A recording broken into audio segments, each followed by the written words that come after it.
February 1943. The North Atlantic churns with winter storms and something far more deadly. In the last 90 days, German U-boats have sent 216 Allied merchant ships to the bottom. Over 1 million tons of steel, fuel, and food lost beneath waves that never stop.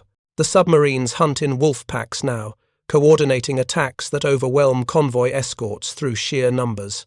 Admiral Karl Dönitz commands 400 operational U-boats from his headquarters in Paris, and his mathematics are simple. Sink ships faster than the Allies can build them, and Britain starves into surrender by autumn. But aboard U-402, drifting at periscope depth 60 miles south of Iceland, Kapitänleutnant Siegfried von Forstner doesn't know the mathematics have already changed. His hydrophone operator sits hunched over his equipment in the cramped sound room, headphones pressed tight against his ears, listening to the rhythmic pulse of distant propellers. 8 miles away, he estimates. Maybe 9. Far enough to be safe. The convoy is moving at 7 knots, zigzagging through standard evasion patterns von Forstner has seen 100 times before. His boat has been tracking them for 3 hours now, staying outside detection range, waiting for darkness to attack on the surface where U-boats are fastest. If you're enjoying this deep dive into the story, hit the subscribe button and let us know in the comments from where in the world you are watching from today. The hydrophone operator adjusts his equipment, filtering out the ambient noise of the Atlantic. Then he hears something else. Another set of propellers, higher pitched, moving faster. A destroyer. The bearing doesn't concern him at first. 15 miles away, maybe more. German doctrine is clear about destroyer detection capabilities. British ASDIC sonar can detect submarines at 2 miles under perfect conditions. In reality, with ocean currents, temperature layers, and the chaos of open water, effective range drops to half that. At 15 miles, they're ghosts. Invisible. Safe. Von Forstner has been commanding U-boats since 1941. He's made 11 successful patrols, sunk 17 ships totaling 93,000 tons. He earned the Knight's Cross 6 months ago for a convoy attack that sent 5 merchants down in a single night. He knows how far British sonar can reach. He's tested it himself, deliberately crossing paths with destroyers at measured distances, noting exactly when they changed course to pursue. The data is consistent. Detection happens at 2 miles, sometimes 3 in calm seas. Beyond that, submarines operate in complete safety. The destroyer's bearing holds steady for the next 20 minutes. Then it begins to change, not drifting randomly as currents push it off course, but turning deliberately. The hydrophone operator reports the shift immediately. The destroyer is coming toward them. Von Forstner orders a course change, 15 degrees to port. Standard evasion. Not because he's worried, but because doctrine requires it.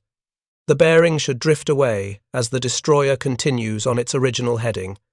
It doesn't. 10 minutes later, the destroyer adjusts its course, still coming straight for them. Von Forstner feels the first cold touch of something he hasn't experienced in 2 years of combat. Uncertainty. He orders another course change, 20 degrees this time. The destroyer follows. The range is closing now. 12 miles, 10, 8. The hydrophone operator's voice carries an edge of confusion. The destroyer is tracking them as if it can see through the ocean itself. Von Forstner runs through explanations. Maybe they're following the convoy's track, coincidentally matching U-402's course. Maybe they spotted the periscope earlier, though it was only exposed for seconds. Maybe a patrol aircraft saw their wake and vectored the destroyer onto them. Each explanation feels wrong. The precision is too exact. The destroyer isn't searching. It's hunting. It knows exactly where they are. At 7 miles, von Forstner orders the boat to dive deeper. They descend to 150 meters, below the thermocline layer where temperature differences should scatter sonar returns. The crew moves in practiced silence, each man at his station, waiting in the dim red emergency lighting. The electric motors hum quietly as they push the boat deeper into cold darkness. Von Forstner listens through the overhead speakers, hearing what the hydrophone operator hears. The destroyer's propellers, steady and relentless, still closing. 5 miles now. The bearing hasn't shifted a degree. Whatever is guiding that destroyer, it's more precise than anything von Forstner has encountered. He considers surfacing and running, but U-boats underwater can't outrun destroyers on the surface. The only advantage they have is silence and invisibility. And somehow, inexplicably, they've lost both. The truth. Stalking U-402 through the dark Atlantic is a technological revolution that German naval intelligence doesn't know exists. In secret laboratories in San Diego and Britain, Allied scientists have spent 3 years mapping how sound travels through seawater. They've discovered that the ocean isn't a uniform medium. It's layered with bands of water at different temperatures, different salinities, different densities. And sound, instead of dispersing randomly, travels along these layers like light through fiber optic cables. The Americans call it the Deep Sound Channel, a layer roughly 700 meters down, where cold temperatures and high pressure create perfect acoustic conditions. Sound generated at that depth doesn't rise or fall. It travels horizontally, sometimes for hundreds of miles. But even in shallower water, the principles apply. Sound waves don't simply radiate outward and fade. They bounce off temperature gradients, bend around pressure variations, channel through columns of water with different characteristics. Understanding these patterns means understanding exactly how far sound will carry under specific conditions. The destroyer pursuing U-402 is HMS Starling, commanded by Captain Frederick Walker. His ship carries the QHB sonar system, the most advanced underwater detection equipment in the world. It's sensitive enough to hear a submarine's propellers at ranges exceeding 15 miles when conditions are right, and today, conditions are perfect. A cold front passed through yesterday, creating sharp temperature layering in the water. Sound is channeling through these layers like whispers down a corridor. Every turn of U-402's propellers, every vibration of its hull, travels further than physics should allow. Walker's sonar operators aren't guessing. They're reading acoustic returns with the precision of a surveyor's instruments. The QHB system displays bearing and range on a cathode ray screen, showing the submarine's position as a bright green blip against black glass. One operator tracks the contact while another calculates speed and heading. A third plots intercept courses. This isn't hunting by intuition. It's mathematics converted into tactics. British research into underwater acoustics began in 1940 as a defensive measure. The Admiralty needed better ways to protect convoys from submarine attack. They established the Anti-Submarine Experimental Establishment at Fairlie, Scotland, where researchers studied how sonar performed under different ocean conditions. Early tests were discouraging. ASDIC could detect submarines at 2 miles in calm water, but range dropped dramatically in rough seas or when temperature layers scattered the sound waves. Then scientists at the University of California's Division of War Research made a breakthrough. They weren't trying to build better sonar. They were trying to understand how the ocean transmitted sound. Researchers suspended hydrophones at different depths and measured how test sounds propagated through varying water conditions. They discovered that sound didn't behave the way anyone expected. It didn't simply attenuate with distance. It bent, channeled, and focused based on temperature and pressure gradients. The data was revolutionary. It meant that under the right conditions, sonar could detect submarines at ranges previously considered impossible. But it also meant that under the wrong conditions, submarines right next to a ship might be invisible. Success required understanding the ocean's acoustic properties in real time, adjusting sonar operation to match current conditions. The British and Americans began training sonar operators not just to listen, but to interpret what they heard based on water temperature, depth, salinity, and dozens of other factors. By early 1943, Allied destroyers carry bathythermographs, devices that measure ocean temperature at different depths. Before, searching for submarines, operators lower the probe and create a temperature profile. That profile tells them exactly how far their sonar will reach and at what depths sound will channel most effectively. What was once guesswork becomes scientific prediction. Von Forstner doesn't know any of this. He only knows the destroyer is 3 miles away now and still closing. He orders the boat to absolute silence. Electric motors shut down. Ventilation fans stop. Men freeze at their stations, some barely breathing. The only sound is condensation dripping from cold pipes and the faint creak of the hull under pressure. In this silence, they wait. Minutes stretch like hours. The hydrophone operator whispers updates. The destroyer has slowed. It's searching now, pinging active sonar. Each ping reverberates through U-402's hull like a hammer blow, loud, invasive, terrifying. The crew can hear it without equipment, transmitted through the steel around them. Von Forstner has been depth, charged before. He knows how to survive it. Stay deep, stay silent, wait for the attacker to lose contact. Destroyers can't maintain precise position over a stationary submarine. Currents drift them off target. The submarine, if it remains absolutely still, becomes invisible again. That's the theory. That's what's supposed to happen. But HMS Starling doesn't lose contact. Walker's sonar operators maintain tracking despite U-402's silence. The QHB system is sensitive enough to detect the faint echo of the submarine's hull, even with no noise emanating from inside. Active sonar pulses bounce off the steel pressure hull and return with enough strength to maintain a solid contact. The submarine has become a mirror, reflecting sound back to the destroyer with precision that passive silence can't defeat.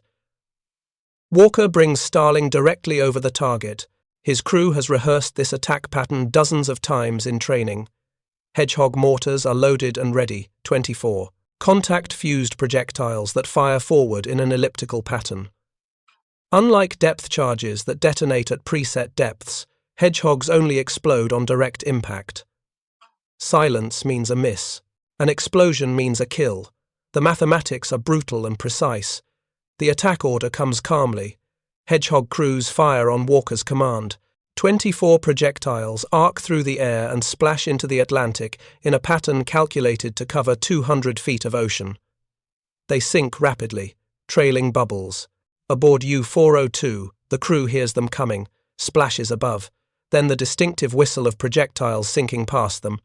Von Forstner counts silently. 23, 24. No explosions. They've survived. If you find this story engaging, please take a moment to subscribe and enable notifications. It helps us continue producing in-depth content like this. Then, one more splash. A single hedgehog that fired late strikes the water directly above them. The whistle grows louder, closer. The projectile's nose cone touches U-402's deck plating at frame 52, just forward of the conning tower. The impact fuse detonates 35 pounds of Torpex explosive against the pressure hull. The explosion tears through steel like paper. Seawater erupts into the control room under crushing pressure. Men are thrown against bulkheads. Lights shatter. The bow begins angling down sharply as water floods the forward compartments. Von Forstner knows immediately his boat is dead. The forward torpedo room is flooding too fast to control. The control room is filling. They have minutes, maybe seconds. He orders an emergency blow, forcing compressed air into all ballast tanks simultaneously. The stern rises sluggishly, but the bow continues sinking. They can't surface. They can't dive deeper. They can only die. Some of the crew escapes through the conning tower hatch as the boat wallows on the surface. British sailors watch from HMS Starling as 16 German submariners struggle. In the freezing water, lifeboats are lowered. 15 men are pulled from the Atlantic before U-402 slips beneath the waves, taking 34 crew members with it. Von Forstner is among the survivors, but he doesn't feel fortunate. He feels haunted by a question he can't answer. How did they find us? In the interrogation centre at Liverpool, British naval intelligence officers question von Forstner with professional courtesy. They offer tea, cigarettes, dry clothes. They ask about his boat's specifications, its patrol routes, the locations where he refueled from supply submarines. Von Forstner answers some questions, deflects others, according to his training. Then he asks his own question. How did you find us at 15 miles? The British officer smiles politely and says nothing. That silence is more terrifying than any depth charge. Von Forstner isn't alone in his confusion. Across the Atlantic, U-boat commanders are reporting impossible detections. Submarines tracked while still submerged at ranges German hydrophones can barely achieve. Destroyers appearing without warning, maintaining contact through evasive maneuvers that should break any sonar lock. Depth charge attacks so precise they seem guided by supernatural intelligence. The reports flood into Admiral Dönitz's headquarters, each one describing encounters that violate everything German naval doctrine teaches about underwater warfare. Kapitänleutnant Peter Gerlach of U-43 writes in his patrol log that Allied destroyers possess detection apparatus of extraordinary range and accuracy. He describes being tracked for 4 hours while running silent at 200 meters depth, well below the thermocline where sonar should be ineffective. The destroyer above him never lost contact, never wavered, following every course change as if connected by invisible wire. When U-43 finally surfaced after exhausting its batteries, the destroyer was waiting 300 meters away. Guns trained. On the conning tower before the hatch even opened, Korvettenkapitän Erich Topp, one of Germany's most decorated commanders with 35 ships sunk, has retired from active patrol duty to command a training flotilla, but he maintains contact with operational commanders and hears their stories. Aircraft finding surfaced U-boats at night with impossible accuracy, escorts appearing from over the horizon, steaming directly towards submarines that should be invisible. Depth charge patterns are so precise they bracket submarines on the first attack run, not the third or fourth. Something fundamental has changed, but no one can identify what. The German Naval Intelligence Staff collects these reports with growing alarm. By March 1943, they've documented 47 separate incidents where commanders reported Allied detection at ranges exceeding known ASDIC capabilities. The pattern is undeniable, but the explanation remains elusive. British radio intercepts reveal nothing unusual. Captured equipment from downed aircraft shows only familiar radar systems. Agents in Britain report no breakthroughs in sonar technology. The intelligence picture is blank. German engineers examine the problem from every angle. They test captured British sonar equipment, measuring its maximum effective range under controlled conditions. They calculate the theoretical limits of underwater sound propagation based on known physics. They interview every U-boat commander who survives an impossible detection, searching for common factors. The conclusion they reach is disturbing. Either the laws of physics, as Germans understand them, are wrong, or the British have developed technology that operates beyond those laws. The truth lies buried in research facilities the Germans don't know exist. At the University of California's Division of War Research in San Diego, scientists work in laboratories surrounded by armed guards and security fences. They're not physicists in the traditional sense. They're oceanographers, studying the ocean as a medium for transmitting sound. Their research began in 1940, when the US Navy asked a simple question: why does sonar work perfectly in some conditions and fail completely in others? The answer proved far more complex than anyone expected. The ocean isn't uniform. Its temperature varies with depth, creating layers of water with different acoustic properties. Salinity changes based on rainfall, currents, and proximity to melting ice. Pressure increases with depth, compressing water molecules and changing how sound travels through them. All these factors interact in ways that bend, focus, and channel sound waves along paths that can't be predicted without detailed environmental data. Dr. Carl Eckart leads the San Diego research team. He's a theoretical physicist who spent his career studying wave propagation. When the Navy approaches him about sonar problems, he recognizes immediately that the issue isn't the equipment, it's the environment. Sonar operators are trying to detect submarines without understanding how the ocean itself affects sound transmission. It's like trying to use a telescope without understanding how the atmosphere distorts light. Eckart's team begins systematic measurements. They suspend hydrophones at various depths and generate test sounds from different positions. They measure how those sounds propagate through water under different temperature conditions, different salinities, different depths. They discover patterns that revolutionize underwater warfare. In certain conditions, sound doesn't dissipate with distance the way conventional theory predicts. It channels through layers of water, traveling for miles with minimal attenuation. The breakthrough comes when they identify the deep sound channel, a layer approximately 700 meters down, where temperature and pressure create nearly perfect acoustic conditions. Sound generated at that depth travels horizontally for hundreds of miles without significant loss, but even in shallower water, the principles apply. Understanding temperature gradients allows operators to predict exactly how far their sonar will reach and at what depths targets will be most detectable. The British reach similar conclusions through parallel research at the Admiralty Research Laboratory. Their scientists study underwater acoustics in the cold waters around Scotland, mapping how North Atlantic conditions affect sonar performance. They develop the bathythermograph, a device that measures temperature at different depths, creating a profile of the ocean's acoustic properties. Armed with this data, sonar operators can adjust their equipment to maximize detection range under current conditions. By early 1943, Allied destroyers carry both advanced sonar and environmental sensing equipment. Before beginning a search, operators lower the bathythermograph and create a temperature profile. That profile tells them exactly what detection ranges to expect and at what depths to focus their searches. What was once intuitive guesswork becomes precise science. They're interpreting acoustic data through sophisticated understanding of how the ocean transmits sound. The QHB sonar system aboard ships like HMS Starling represents the culmination of this research. It's not dramatically more powerful than earlier ASDIC systems. The transmitter generates only slightly more acoustic energy.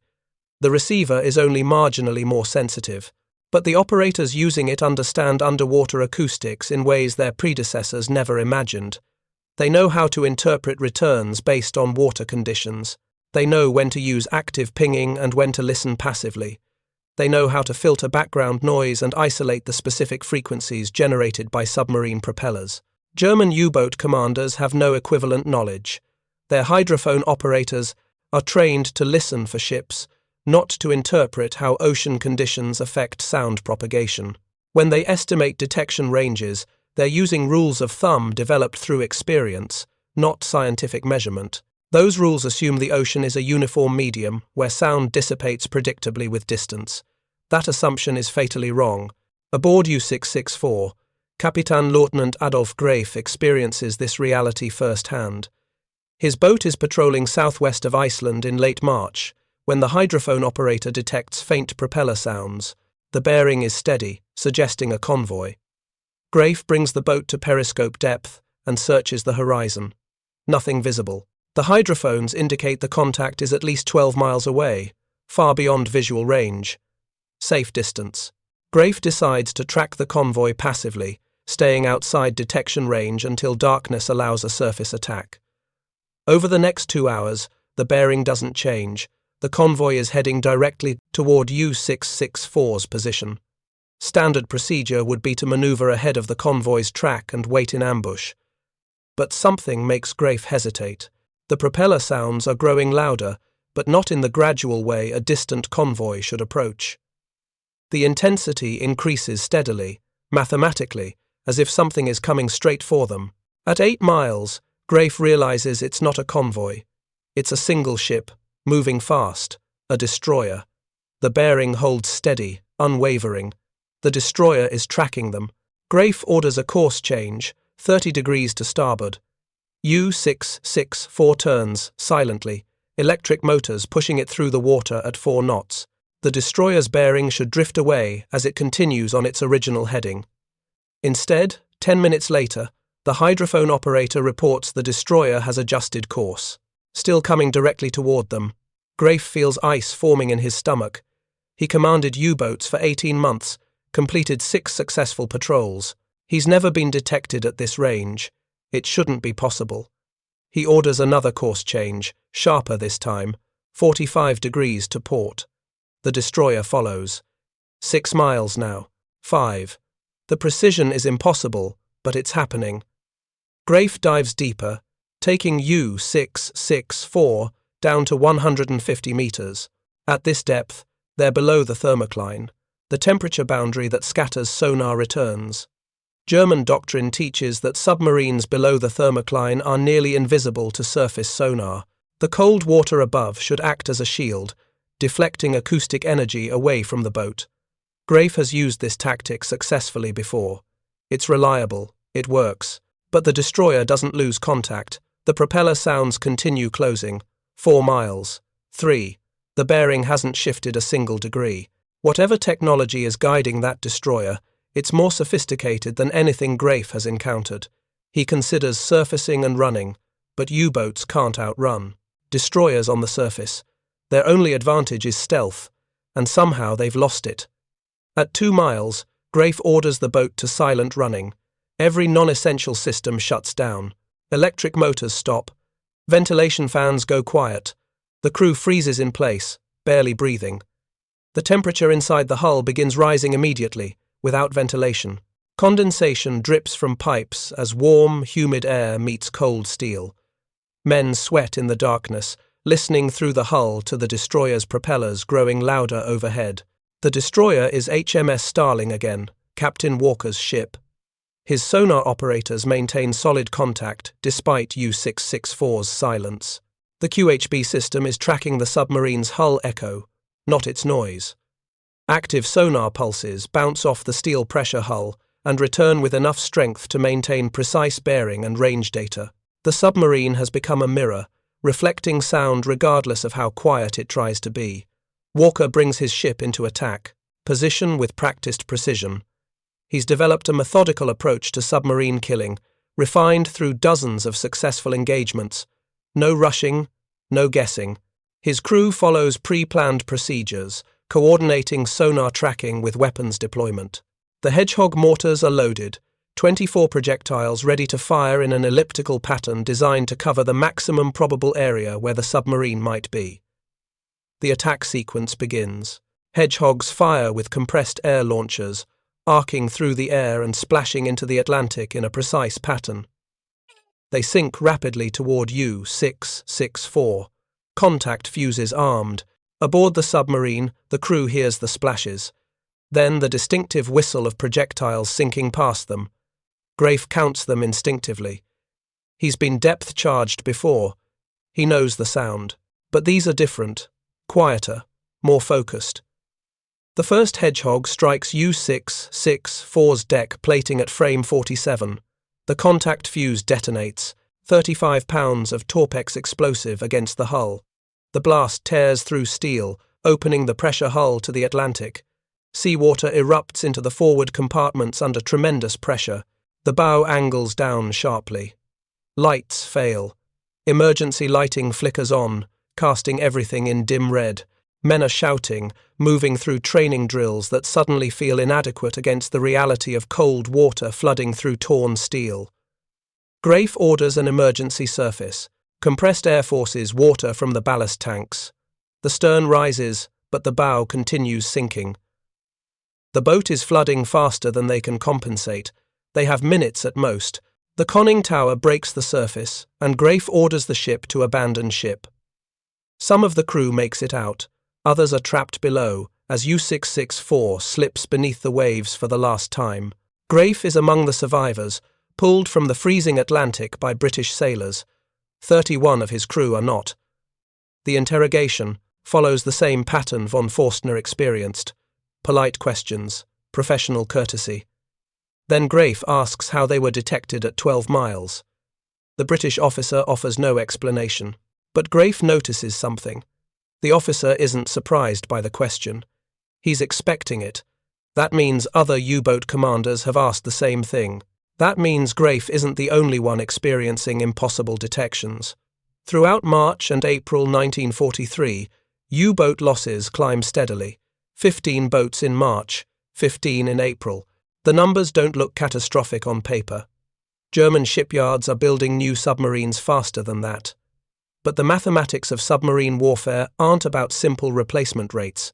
They're about crew experience, tactical knowledge, and the institutional memory that keeps forces effective in combat. Most of the commanders killed during March and April are veterans, men with 5, 6, 8 successful patrols. They've developed instincts that can't be taught in training schools. They know how to read tactical situations, when to attack and when to evade, how to survive encounters with destroyers and aircraft. Their knowledge represents years of accumulated experience. When they die, that knowledge dies with them. The new commanders replacing them are technically proficient, but tactically naive. They know how to operate submarines, but they don't know how to fight them. Admiral Dönitz watches these losses with growing concern. He spent 4 years building the U-boat force into a weapon capable of strangling Britain's supply lines. At the beginning of 1943, he commanded over 400 operational submarines, more than Germany had ever deployed. The tonnage war seemed winnable. U-boats were sinking Allied ships faster than they could be replaced. Britain's food reserves were dwindling. Fuel stocks were at emergency levels. A few more months of sustained attacks might force a negotiated peace. But something changed in March, and Dönitz can't identify what. His intelligence staff reports no major shifts in Allied tactics or technology. Convoy escorts are using the same ships, the same equipment, the same procedures they've used for months. Yet somehow, those escorts are becoming dramatically more effective. Detection ranges are increasing. Attacks are more precise. U-boats are dying at rates that don't match the tactical picture intelligence provides. On May 1, 1943, Dönitz orders a maximum effort against convoy ONS-5. It's a large convoy, 43 merchant ships travelling from Liverpool to Halifax. Dönitz assembles 2 wolf packs, Star and Fink, comprising 41 U-boats total. It's one of the largest submarine concentrations of the entire war. The convoy has only 16 escorts. The mathematics favour Germany. 41 submarines should be able to overwhelm 16 escorts through sheer numbers, sinking 20 or 30 merchants before the escorts can respond effectively. The battle for ONS-5 lasts 5 days. U-boats attack repeatedly, pressing home their attacks with determination born of desperation. They sink 13 merchant ships, a significant loss for the Allies. But the escorts counterattack with precision Dönitz has never seen before. 6 U-boats are destroyed. 7 more are damaged so severely they have to abort and return to base. That's 13 submarines out of action, nearly a third of the attacking force, in exchange for 13 merchants sunk. The ratio is catastrophic. In previous convoy battles, U-boats typically lost 1 or 2 boats, while sinking 15 to 20 ships. The exchange rate favoured Germany by factors of 10 to 1. At ONS-5, the ratio is 1 to 1. If that pattern continues, Germany will lose the tonnage war not because they can't build enough submarines, but because they can't crew them fast enough to replace losses. 3 weeks later, convoy SC-130 is attacked by 17 U-boats. They sink no merchant ships. 5 submarines are destroyed. 4 more are damaged. The escorts achieved perfect defence while inflicting devastating losses on the attackers. It's unprecedented in the Battle of the Atlantic. Dönitz realises he's facing a fundamental shift in the tactical equation, but he still doesn't understand what's changed. On May 19, 1943, U-954 was detected and sunk by a British escort frigate. Among the dead is Peter Dönitz, the Admiral's son, serving as watch officer. He was 21 years old. When the news reaches Dönitz, he orders immediate strategic review. His staff presents the statistics. 41 U-boats lost in May, 37 damaged. Only 58 Allied merchant ships sunk, 34 in the Atlantic. The mathematics are devastating. On May 24th, Dönitz makes the hardest decision of his career. He sends a signal to all U-boats operating in the North Atlantic. Withdraw from convoy, routes immediately. Return to base. Suspend offensive operations until further notice. The Battle of the Atlantic is over. Germany has lost. In his war diary, Dönitz writes that the U-boat force faces the greatest crisis in submarine warfare. The enemy has rendered fighting impossible through use of location devices, causing heavy losses. He doesn't know what those devices are. He doesn't know how they work. He doesn't know how to counter them. All he knows is that continuing to send submarines into the Atlantic is suicide without purpose. The withdrawal order marks the end of the U-boat offensive that nearly starved Britain into submission. For 3.5 years, German submarines terrorized Atlantic convoy routes. They sank over 2,300 Allied merchant ships, totaling 11 million tons. They killed 30,000 merchant seamen. They came within weeks of cutting Britain's supply lines completely. Winston Churchill later admitted the U-boat was the only thing that truly frightened him during the entire war, and it was stopped by Allied understanding of underwater acoustics. Not a wonder weapon, not a massive technological leap, just careful scientific research into how sound travels through seawater under different conditions. German engineers understood sonar, British and American scientists understood the ocean. That difference was enough to change the war. The truth began emerging slowly for German commanders. Some captured U-boat officers were shown Allied sonar equipment during interrogation. They saw the QHB displays showing target bearing and range with mathematical precision. They learned about bathythermographs and temperature profiling.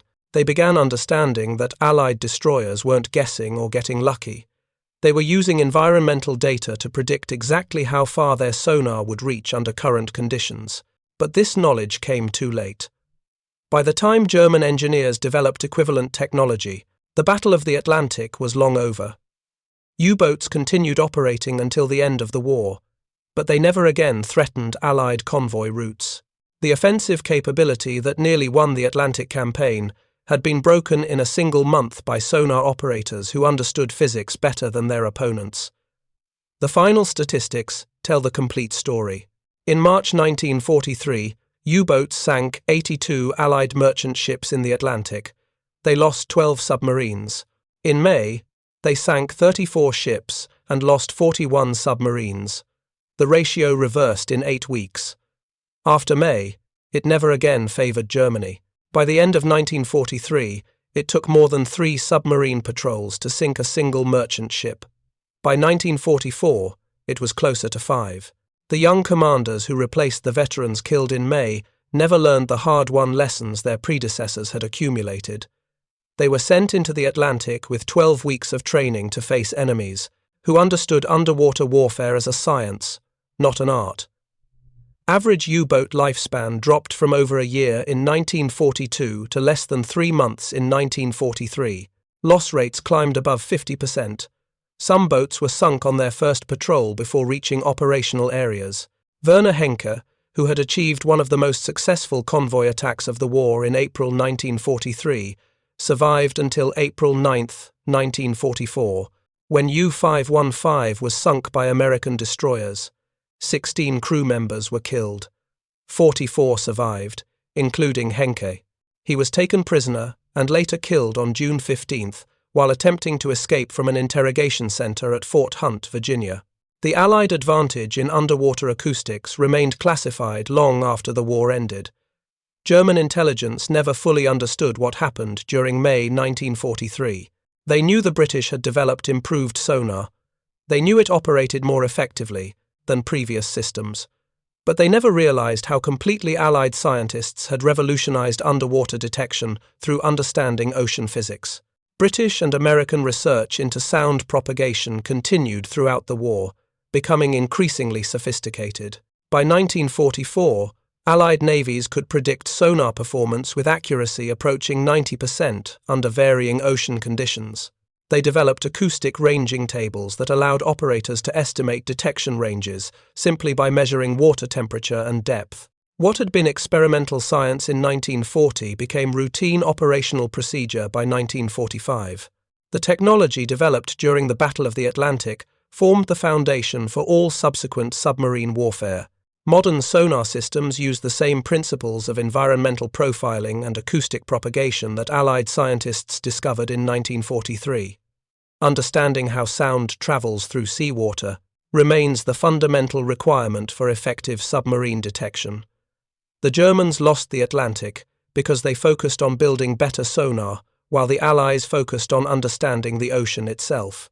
That's how wars are won, not through wonder weapons or brilliant tactics, but through small advantages that accumulate into decisive superiority. The QHB sonar wasn't dramatically better than German hydrophones. Allied destroyers weren't faster or more numerous. But Allied operators understood something German commanders didn't. They understood that the ocean itself could be weaponized, its acoustic properties turned into a detection grid that made submarines visible at ranges the Germans believed were impossible. U-boat crews heard American sonar tracking them from 20 miles away and realized the Atlantic was no longer safe, not because the Allies had built better ships or trained better sailors, but because they had done the patient work of understanding how physics operated, in the real world instead of in theory. That understanding, more than any technology, determined who controlled the Atlantic and ultimately who won the war. Thank you for watching. For more detailed historical breakdowns, check out the other videos on your screen now and don't forget to subscribe.